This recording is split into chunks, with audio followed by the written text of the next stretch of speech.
Imagine for a second that you are stepping into a middle school science classroom. Okay, yeah. But when you walk through the door, you don't see rows of desks facing a whiteboard.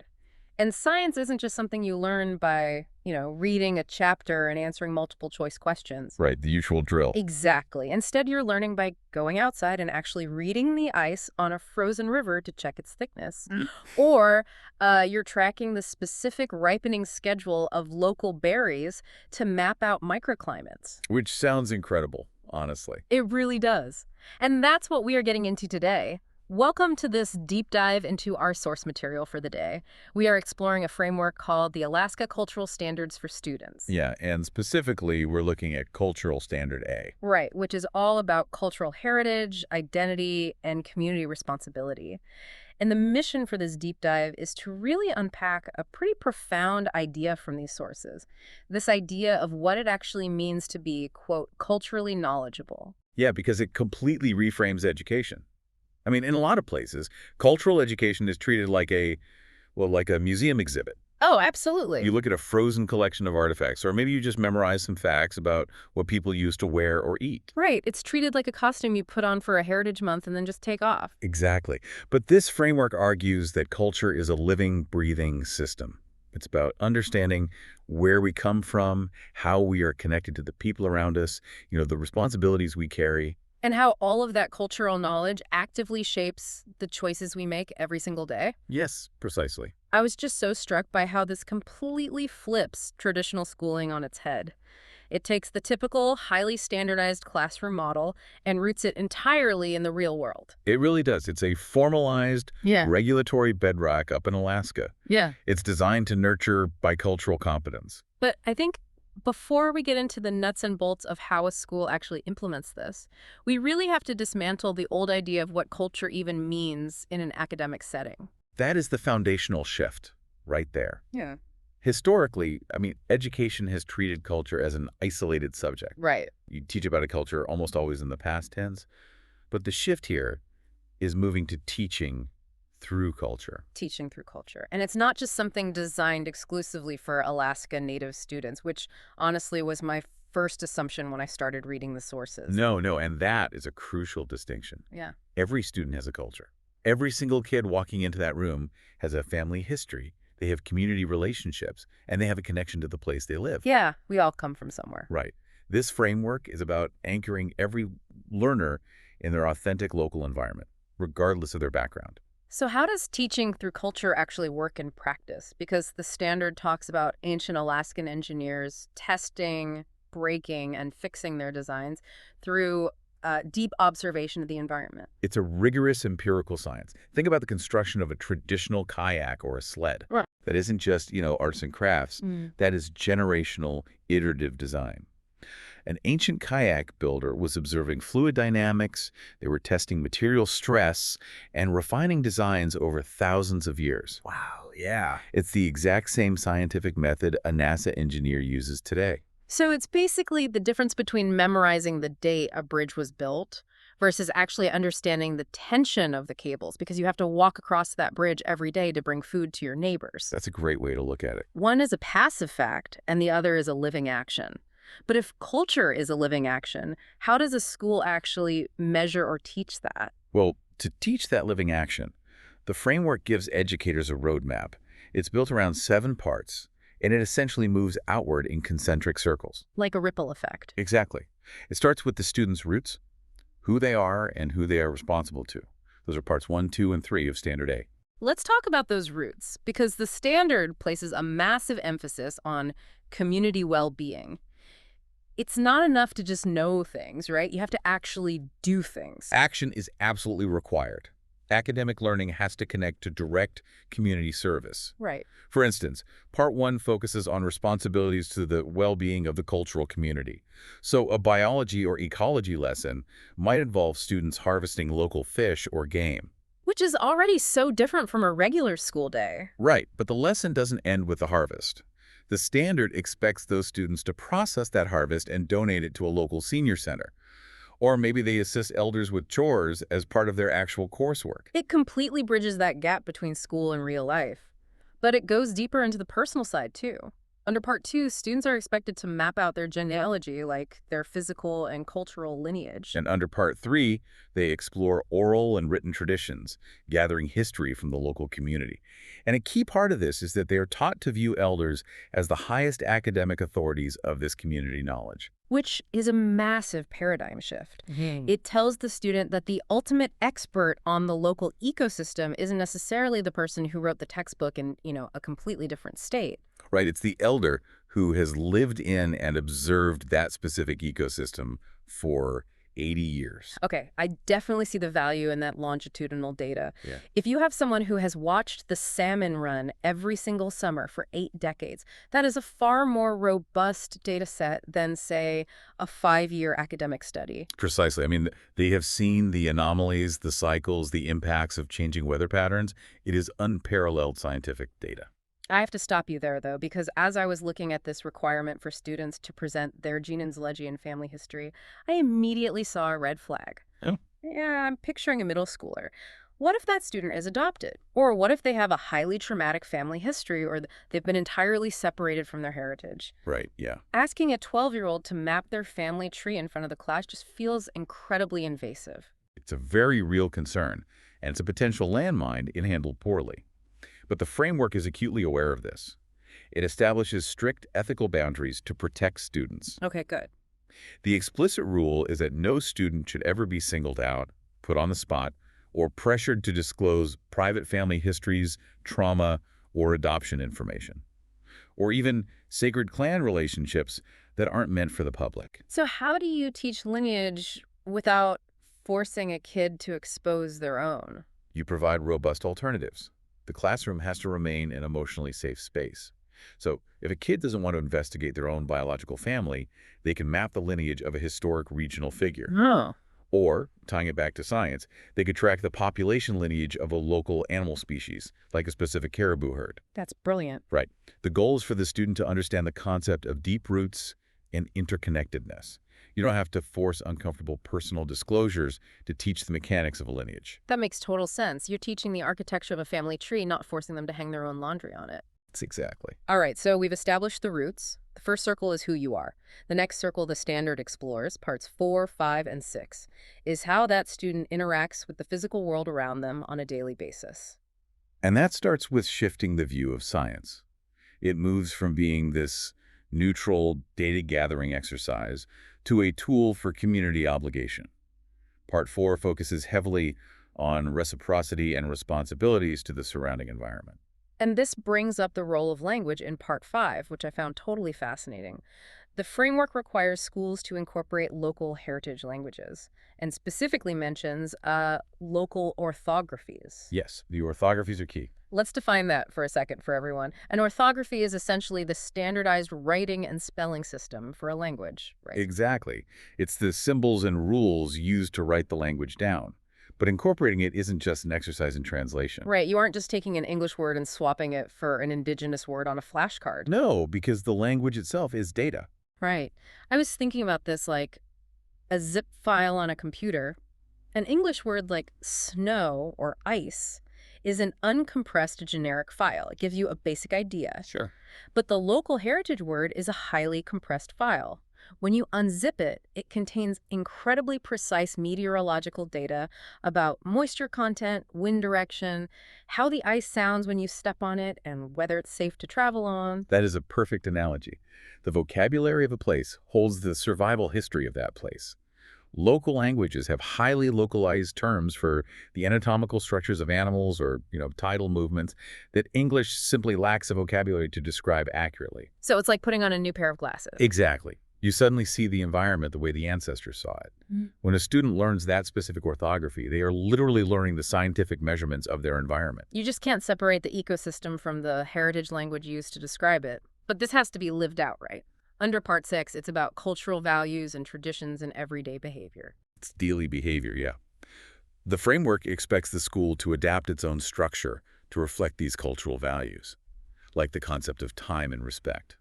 How so? Well, if an elder is visiting a classroom to share an oral history, you do not rush that elder because the bell is about to ring for third period.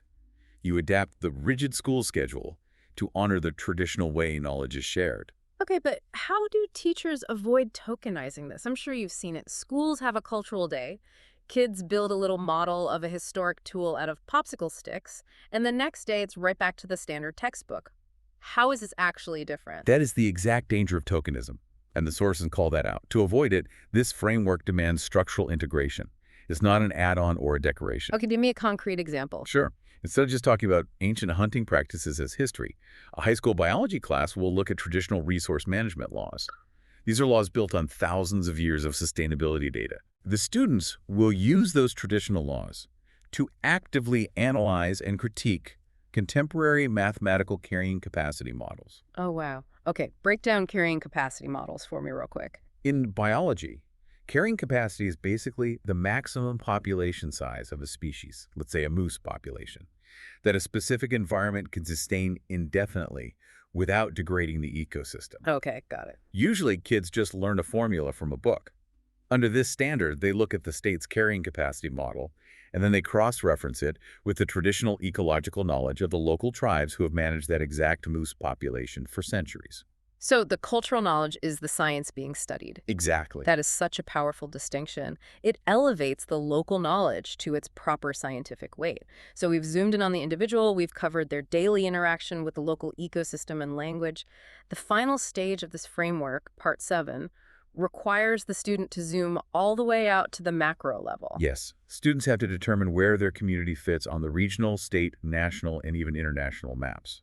And this gets incredibly complex in Alaska. One of the primary things they have to understand is the 1971 Alaska Native Claims Settlement Act, usually just called ANCSA. Yeah, NCSA. And it fundamentally differs from the reservation system that most people in the lower 48 states are familiar with. It's a completely different paradigm. I mean, in the lower 48, the reservation system generally involves land held in trust by the federal government for the tribes. Yeah. But ANCSA established a corporate model. Right. It created regional and village corporations. So Alaska Natives became shareholders in these corporations, which hold fee simple title to the land. So it's the difference between being a tenant on federal land versus being a corporate shareholder with outright ownership and economic development mandates. Exactly. And that corporate structure dictates how the land, the timber, the minerals, and the resources are actually managed today. Hey. But it doesn't stop there. Students also have to navigate a massive web of overlapping jurisdictions. Oh, yeah. You have the State Department of Fish and Game, you have federal agencies like the National Park Service or the Bureau of Land Management. And then you have tribal governments. Right. And those entities don't always agree. They often don't.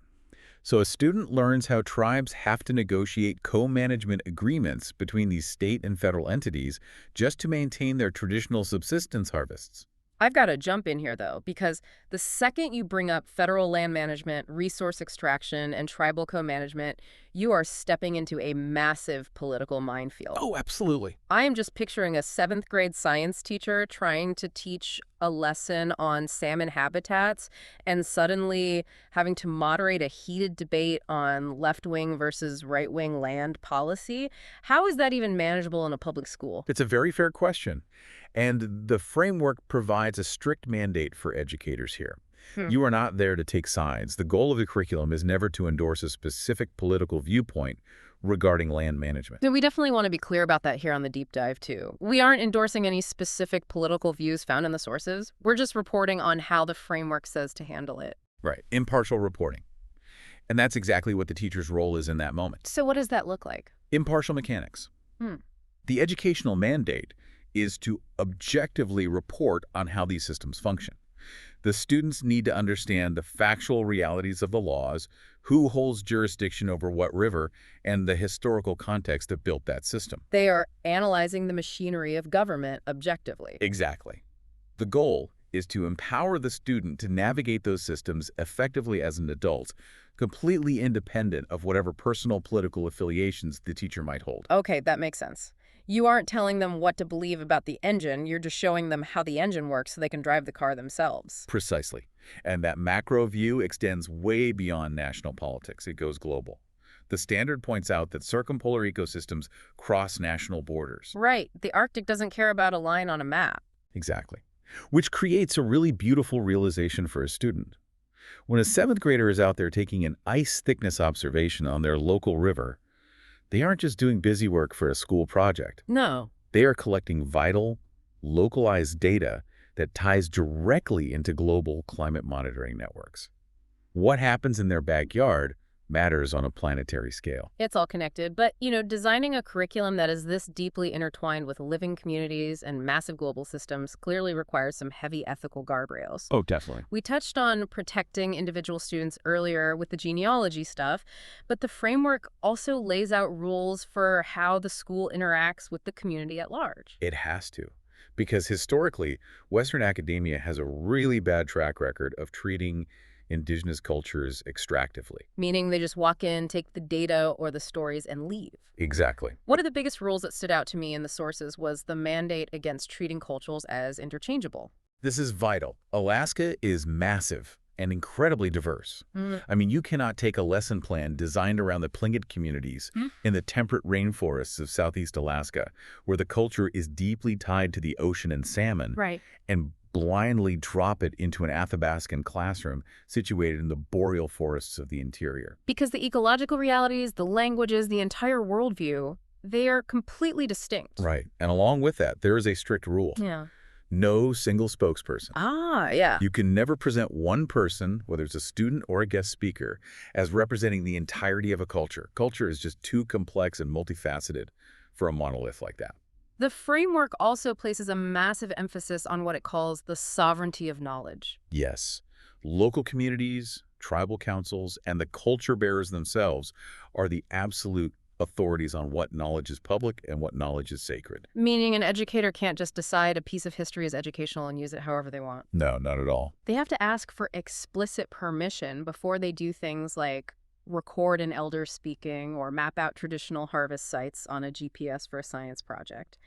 And they have to ensure professional compensation for elders who share their time, like providing an honorarium. It really changes the power dynamic. It really does. It sounds like teachers need to view themselves as guests in the community's intellectual home. That's a great way to put it. Think about your own neighborhood, right? If a university researcher wanted to come in and map out where your family gathers for holidays or record your grandmother's stories, you'd expect them to ask for your consent first. Of course. You wouldn't want someone live streaming your family dinner without permission. That's the level of respect this framework demands. That is a perfect analogy. You are a guest in their intellectual home.